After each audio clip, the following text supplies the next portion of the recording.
শেষ পর্যন্ত মুক্তি পেয়েছে শাকিব খানের নতুন সিনেমা দরদ।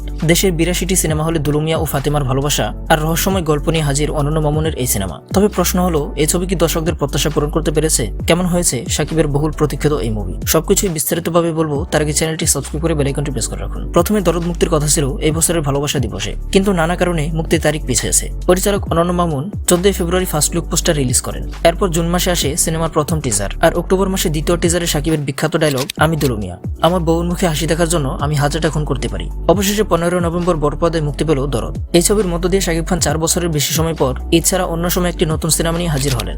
সিনেমা শুরু হয় ডাক্তার বংশীধরের হত্যাকাণ্ড দিয়ে, কিন্তু কে হত্যা করেছে তা প্রথমেই দেখানো হয় না। এরপরই আসে দুলুমিয়া এবং তার স্ত্রী ফাতেমা। দুলুমিয়া একজন বউ পাগল মানুষ, আর তার বউ ফাতেমা ছোটবেলা থেকেই সরফরাজ খানের বড় ভক্ত। এই সরফরাজের প্রতি ফাতেমার পাগলামি দুলুমিয়ার জীবনকে নতুন মোড়ে নিয়ে যায়। সিনেমার মূল রহস্য শুরু হয় যখন ফাতেমার হাতে বানানো মিষ্টি খেয়ে সরফরাজ মারা যায়। এরপরই শহরে শুরু হয় একের পর এক খুন। এই রহস্য উদ্ঘাটনে নামেন পুলিশ অফিসার অগ্নি। তাকে সাহায্য করেন তার 2 সহযোগী আকাশ ও বন্যা। দুলুমিয়া চরিত্রে শাকিব খানের অভিনয় ছিল অসাধারণ। মুহূর্তের মধ্যে এক্সপ্রেশন বদলানোর তার দক্ষতা এই সিনেমাকে আলাদা মাত্রা দিয়েছে।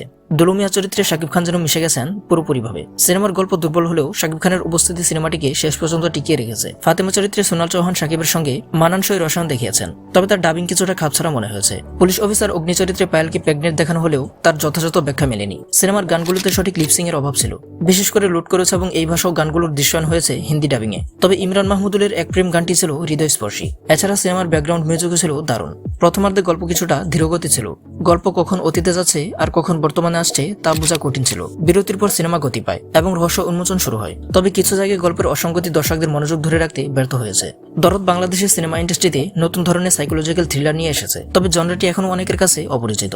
গল্পের কিছু অনুময় টুইস্ট থাকলেও শেষ দৃশ্যে দুলুমিয়া চরিত্রটি রহস্য রেখে গেছে, আর এটি স্পষ্ট যে সিনেমার সিকুয়েল আসছে। তো বন্ধুরা, তোমরা যদি দরদ সিনেমা দেখে থাকো তাহলে তোমাদের কাছে কেমন লাগলো কমেন্ট করে জানাতে ভুলবে না। আর আমাদের এই ভিডিওটি যদি তোমাদের কাছে ভালো লেগে থাকে তাহলে লাইক, শেয়ার এবং সাবস্ক্রাইব করে আমাদের পাশে থাকো।